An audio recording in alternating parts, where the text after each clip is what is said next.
Dan pada saat sidang pertama membacakan dakwaan, saya yang membacakan dakwaan. Ibu Kajati turun baca dakwaan. Saya kira tadi cuma turun ke PPS saja.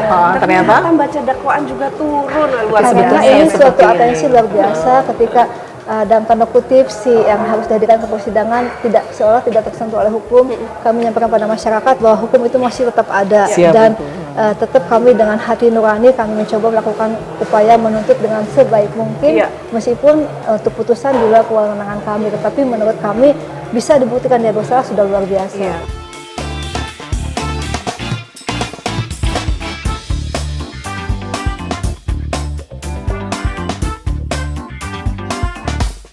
halo Sobat Nadiaksa, Assalamualaikum warahmatullahi wabarakatuh. Salam sejahtera bagi kita semua. Apa kabar dengan Anda semua? Baik tentunya kan? Baik tidak? Oke, terima kasih. Hari ini hari yang sangat spesial. Kami 3 perempuan ada di depan Anda semua akan bercerita tentang peran seorang perempuan yang menjadi Kepala Kejaksaan Tinggi Jawa Timur yang patut diacungi jempol dan luar biasa semangatnya. Bersama siapa kali ini saya? Saya bersama Mega loh. Ya, Ga? Bersama Mega, kami akan berbincang-bincang sedikit dalam obrolan singkat dengan Ibu Dr. Mia Amiati, Kepala Kejaksaan Tinggi Jawa Timur.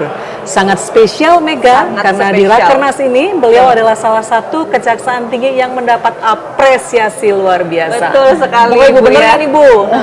Kebetulan kami dapat perintah untuk melaksanakan pemaparan terhadap kaitannya capaian kinerja dan inovasi-inovasi dari Jawa Timur. Inovasi ya, ya. So, kamu pengen tahu nggak nih soal inovasi nih? Banyak, Bu. Sebenarnya banyak sekali yang saya ingin tahu terkait kegiatan-kegiatan khususnya di Kejaksaan Tinggi Jawa Timur yang dikepalai oleh Ibu Mia. Sebelumnya sebenarnya Bu, saya agak nervous, deg-degan kan, dan saya berbangga diri karena saya bisa duduk bersama dengan 2 sosok perempuan, khususnya Ibu Mia Amiati yang merupakan panutan saya dari awal. Saya juga loh, bukan cuma kamu. Panutan karena tapi ada spesial Bu ini, Mega, Marta, dan Ibu Mia. Tiga Monggo Ibu. Ya, Bu. Saya sering melihat baik di sosial media, khususnya di Instagram, di TikTok, di media-media online itu berita-berita kemarin ada foto Kajati Jawa Timur gitu dan turun langsung itu loh Bu yang saya bangga itu. Turun langsung mengikuti pemantauan PPS ya Bu ya, proyek strategis. Nah, itu gimana itu Bu? Ibu langsung turun langsung itu kayak wah gitu loh, seorang Kajati gitu ya, monggo Ibu. Kalau PPS ini kan ada di setiap kejaksaan tinggi, baik kejaksaan negeri maupun kejaksaan tinggi. Tapi kalau kami di daerah kan PPS sesuai dengan dari keputusan gubernur. Tetapi karena kemarin proyek PPS di Bromo itu merupakan program dari pusat, di mana ada beberapa balai yang terpadu Bu, membangun sebuah kawasan wisata, diantaranya jembatan kaca, kemudian juga ada sarana prasarana sumber daya air bagi penduduk sekitar dari Balai Sungai Brantas, kemudian BPT Jalan Jawa Timur Bali melaksanakan kegiatan penambahan jalannya, dan ada sarana pemukiman dari prasarana PUPR itu juga melaksanakan kegiatan penunjang. Jadi kawasan tersebut sangat luar biasa nanti, di mana semua siapapun datang ke sana bisa melaksanakan kegiatan di situ, menikmati jembatan kaca, dan ada akses-akses yang luar biasa bagus dibangun, bisa melihat Bromo sedemikian rupa sehingga menambah PAD daerah tentu untuk outcome-nya nanti ke depan. Jadi tugas kami melaksanakan kegiatan PPS yang pertama adalah melaksanakan amanah pimpinan, karena jaksa berada di samping mereka melaksanakan kegiatan dalam proyek tersebut, tentu harus berupaya meminimalisir adanya kemungkinan penyimpangan. Karena kami punya di Intel ini ada early warning detection, bagaimana apakah ada ancaman, hambatan, tantangan, atau gangguan dalam pelaksanaannya, maka kami akan berupaya mencari analisis yang terbaik untuk bisa menghasilkan solusi tersebut, sehingga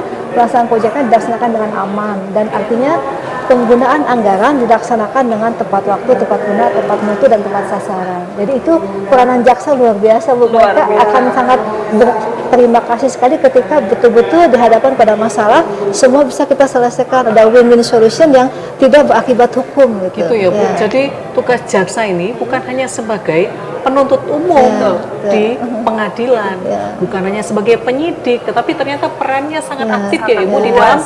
dalam Ya. memberi kemanfaatan terkait dengan pendampingan Ya. pembangunan di masyarakat, Ya. terutama itu ya Bu, Ketika ya. berhadapan minder dengan banget. masyarakat. Saya minder banget mendengar penjelasannya. Ini salah satu bentuk contoh bahwa perempuan tidak bisa lagi disepelekan ya dari Iya. segi hal apapun ya Ibu ya. Berhadapan dengan masyarakat Iya. misalnya ketika mereka punya proyek, ada beberapa masyarakat yang masih bersikeras tidak mau menjadi bagian dari pembangunan, mereka nggak mau lahannya untuk dipakai, sehingga Iya. kita perlu turun melakukan kegiatan pendekatan bahwa betapa besar peranan mereka jika mereka mau, dan itu juga ada istilahnya ganti untung buat mereka yang Itu ya, Bu, digunakan, ya. tidak ada Bukan ganti bukan rugi ya, Bu, bukan rugi, ganti rugi, Bu, ya. tapi Ganti ganti untung, untung ganti untung. sesuai dengan apa yang tertuang dalam ketentuannya dalam Undang-Undang Nomor 2 disebutkan bahwa itu semua kita harus ganti untung bagi masyarakat. Dan mungkin kalau perempuan jadi negosiator yang lebih fleksibel, Ya. ya. Mungkin lebih fleksibel dan Siap. Ibu Kajati membuktikan bahwa perempuan bisa menjadi negosiator yang lebih fleksibel Ya. terkait dengan proyek Ya. proyek-proyek strategis Jika ada nasional. hambatan, ya. Oke Ibu, nah sekarang kalau selain dengan proyek strategis nasional, beberapa waktu yang lalu nih izin, kami melihat Ibu juga ikut urun rembuk di satu kegiatan kesenian di Jawa Timur, Oh, ya. namanya ludruk. Saya tahu itu, Bu. Iya. Ya dong, nah ludruk. Nah di ludruk itu Ibu langsung memerankan sebagai kepala Kejaksaan Tinggi yang memberi arahan. Tuh kira-kira manfaatnya apa Ibu? Kok mesti masuk ludruk ya? Gitu. Tentu saya juga luar biasa kagum dengan program dari Penkum ya, sampai bisa menyentuh masyarakat secara langsung. Hanya kami merasa tertantang. Oh Wak. jadi ada hubungan dengan Penkum Iya Ibu? dong. Oke, kita tepuk tangan dong dengan Penkum ya. Terima kasih Bu. Kita bukan hanya sekedar membaca atau menyusun surat dakwaan atau membuat rentu, tetapi bagaimana bisa menyentuh pada masyarakat, pesannya secara langsung bisa tersampaikan. Apalagi dengan ada suatu upaya bagaimana menyampaikan dengan nilai-nilai seni budaya. Tentu awalnya memang mungkin ada kekakuan di antara mereka karena kita dianggapnya sebagai sosok pejabat, kok gimana Jaksa nih bicaranya? serem nih gitu ya Bu ya. Wah, malah bukan. Jasanya cantik loh. Tapi ketika kami turun dari panggung, kami dibobol kata Pak Kirun itu kan. Tidak, bahwa kita sama-sama melebur jadi satu sehingga betul-betul misi yang tersampaikan itu dengan baik sampai pada masyarakat. Gitu. Bu, ngomong-ngomong, tadi Ibu kan sudah ikut ludruk. Kami di sini juga punya kafe Puspenkum loh. Iya, Bu. betul Ibu sekali. mau merasakan kopi kami enggak nih? Oh, Ada boleh. nggak nih baristanya nih? Di mana nih? Ada. Ada kopi apa Ibu berkenan menyobai kopi kami? Kopi unggulan kami adalah kopi bijaksana Ibu. Oh, boleh. Izin sambil kita ngobrol-ngobrol, boleh dong sediakan 3 cup kopi bijaksana. Ya, mungkin itu izin. Boleh ya Mas Barista. Kami punya barista sendiri loh Bu. Ya, kopi ini diberi nama bijaksana. Jaksanya di tengah Bu. Ya, oke. Nah Ibu, selain program itu mungkin ada beberapa hal yang ingin Mega tanyakan ya, karena Mega ini nih masih muda, Iya. jaksa yang luar biasa, mungkin juga bercita-cita jadi Kajati loh. Si Ibu izin. Kalau melihat sosok-sosok luar biasa seperti ini Bu, pasti saya bercita-cita ya Bu, berangan-angan. Nah yang pasti mungkin saya ingin menanyakan terkait bagaimana sih Bu, Ibu dari awal hingga, namanya kita perempuan terkadang kan ada kendala ya Bu, apalagi misalkan ketika sudah berkeluarga atau apa, itu kan kendalanya memilih antara karir dan juga keluarga seperti itu. Nah itu mungkin bisa jadi kita sharing ke teman-teman bagaimana kita mengendalikan dua hal yang beberapa orang menganggap itu dua hal yang tidak bisa kita laksanakan secara bersamaan gitu Bu. Itu senada dengan tulisan saya pada saat Hari Ibu. Di mana kami diwawancara beberapa teman-teman media, kemudian jadi headline di beberapa surat kabar karena bagaimana kami selaku sosok perempuan yang diberi amanah oleh pimpinan untuk diri untuk jabatan, tetapi punya kewajiban mengurus rumah. Jadi karena kami terpisahkan kota dengan anak-anak dan keluarga, jadi yang paling efektif adalah menggunakan sarana telepon. Setiap pagi saya pasti akan membangunkan anak-anak. Jam 5 itu sudah pasti harus bangun melalui telepon dan mereka melaksanakan rutinitas sholat seperti biasa. Kemudian sebelum berangkat ke sekolah saya akan mengecek tasnya udah betul atau enggak, karena kan setiap pagi tiap malam tuh ibu gurunya wali kelasnya men-share pada kami apa yang harus dibawa, termasuk kegiatan-kegiatan apa yang dikerjakan pada ini. Kadang-kadang harus bawa baju olahraga atau apa, jadi saya zoom diliatin itu di video call isi tasnya itu. Kalau sudah oke, nggak usah lah gitu. Jadi sekarang udah bukan lagi alasan ya Bu untuk perempuan membatasi dalam berkarir. Seperti itu ya Bu ya. Jadi sisi Luar biasa. perempuannya tetap harus diutamakan, Iya. mengimbangi sisi untuk melakukan gerakan-gerakan yang mungkin tidak kalah Iya. dengan laki-laki Justru ya Ibu ya. sisi perempuannya harus lebih ditonjolkan sehingga Iya. tadi kan kita tidak terbatas, malah justru menjadi sosok yang lebih fleksibel dalam Oke. beberapa hal tertentu kan ya Bu, seperti yang sudah dilaksanakan oleh Ibu Mia seperti itu. Sebenarnya kami juga pada saat duduk di Jawa Timur itu kan semua merasa agak dalam tanda kutip merasa ragu mungkin atau merasa heran, termasuk lingkungan kami, stakeholder yang ada ataupun Forkopimda Karena perempuan Ibu ya. Karena perempuan itu- Ibu underestimate, agak Iya. underestimate. Iya, Saya pasti. Kajati ke-34, tetapi dari nomor 1 sampai 33 adalah laki-laki. Nah, perempuan pertama yang jadi kepala Kejaksaan Tinggi Jawa Timur Ibu ya. Oke, banget luar biasa ya. Luar biasa tantangannya Iya, dan siap. bagaimana kami harus bisa mencoba dengan mengendalikan 38 kepala kejaksaan negeri yang 38. Sekali. kami punya anak 38 yang satu beda sifatnya, satu begini begitu, selalu kami berupaya.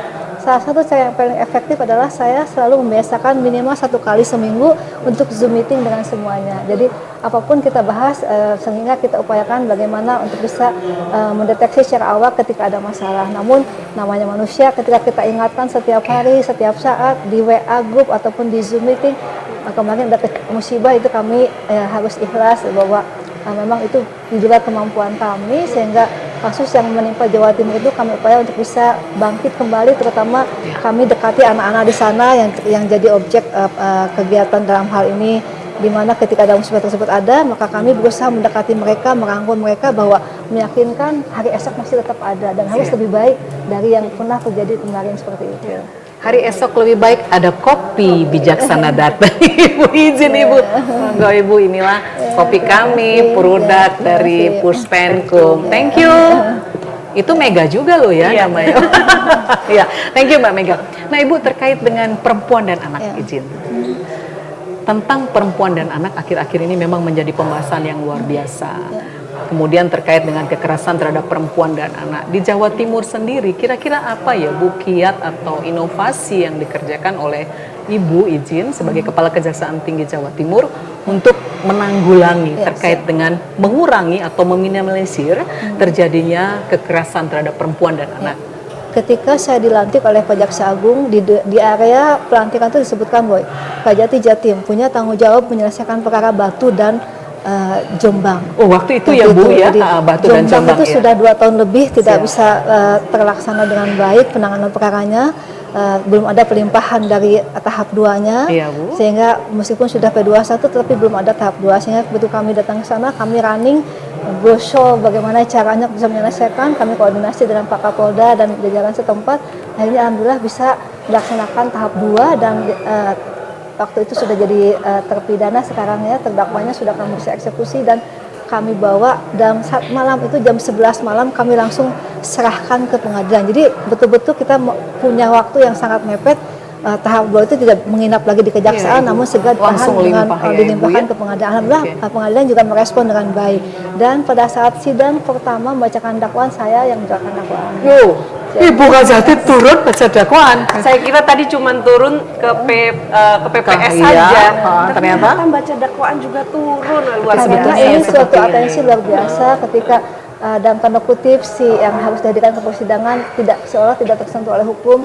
Kami menyampaikan pada masyarakat bahwa hukum itu masih tetap ada. Siap, Dan betul. tetap kami dengan hati nurani kami mencoba melakukan upaya menuntut dengan sebaik mungkin, Iya. meskipun untuk putusan di luar kewenangan kami, tetapi menurut kami bisa dibuktikan dia bersalah sudah luar biasa. Iya. Ya. Apalagi khususnya terkait perempuan dan anak ini tadi kan sudah ada aturan-aturan khusus, yaitu Undang-Undang Nomor 12 Tahun 2022 ya Bu mengenai TPKS ya Bu. Makanya mungkin dapat memberikan perlindungan yang lebih lah Alhamdulillah terhadap dapat. perempuan-perempuan di luar sana agar tidak lagi khawatir.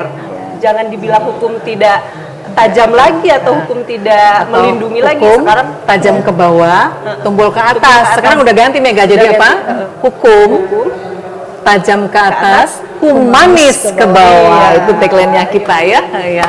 Oke. Nah, ada lagi Mega kira-kira Ibu sebelum Ini Ibu untuk kegiatan yang kaitan dengan masalah anak dan perempuan yang Yes. jadi korban. Kami selalu bekerja sama dengan LPSK Iya, dan Ibu. juga Menteri PPA. Iya. Menteri PPA sampai memberikan penghargaan pada kami karena Wow, penanganan perkara ternyata dapat tersebut. penghargaan Dari juga, Menteri Ga? PPA, Ah, ya, iya, Bu. jadi karena kami concern dengan apa yang harus kita buktikan, karena kita melihat dengan mata kepala sendiri mereka yang jadi korban itu sangat luar biasa, tidak pernah tersentuh oleh haknya sebagai yang mencari keadilan. Bu sampai mendapat penghargaan dari LPSK. Sedangkan LPSK itu sendiri Menteri PPRA, Menteri Pemberdayaan Anak. dan Oh, Menteri Perempuan. Pemberdayaan Anak. Ya, baik. Tapi melalui LPSK kami bekerja sama untuk menangani perkara tersebut. Oke. Ya. Jadi gitu. Ya Ibu, pesan dan kesan sebelum Ibu menikmati kopi kami loh, untuk anak-anak muda, untuk jaksa-jaksa, untuk semua generasi muda yang punya cita-cita jadi jaksa dan tentunya pasti menjadi kepala kejaksaan tinggi dan lebih tinggi lagi. Kira-kira apa nih Bu ya? Yang pesan utama buat adalah kami kepada semua generasi muda, jangan pernah berhenti belajar. Karena setiap hari hidup itu selalu memberi pelajaran. Itu yang jadi utama bagi kami. Saya selalu sampaikan pada semua teman-teman di lingkungan kami di Jawa Timur, jangan pernah berhenti belajar karena kehidupan selalu memberikan pelajaran. Apapun misalnya contoh yang terkecil dari soal kopi aja, meskipun falsafah kopi meskipun pahit tetap dapat dinikmati. Kan? Yeah. Jadi luar biasa falsafahnya seperti ini.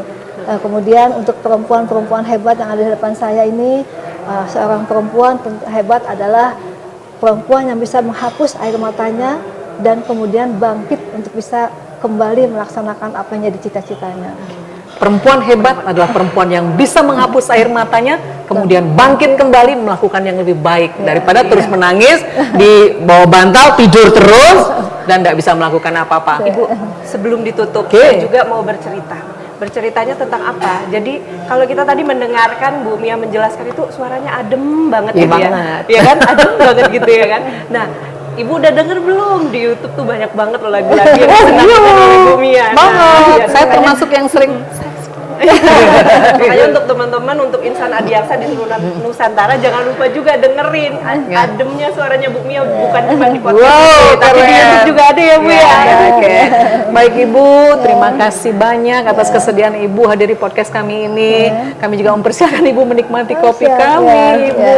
Sudah selesai nih. Iya, Tuntas monggo ya. Ibu. Nah, Ya, terima kasih. insan Adiaksa yang sangat kami hormati, satu pesan yang luar biasa terutama buat semua perempuan, hapus air mata agar Anda mampu menghadapi masa depan. Sekian dari kami, Marta Mega dan tentunya ibunda kita, Ibu Mia Amiati, Dr. Mia Amiati. Kita akhiri dengan wassalamualaikum warahmatullahi wabarakatuh. Terima kasih, sampai jumpa lagi.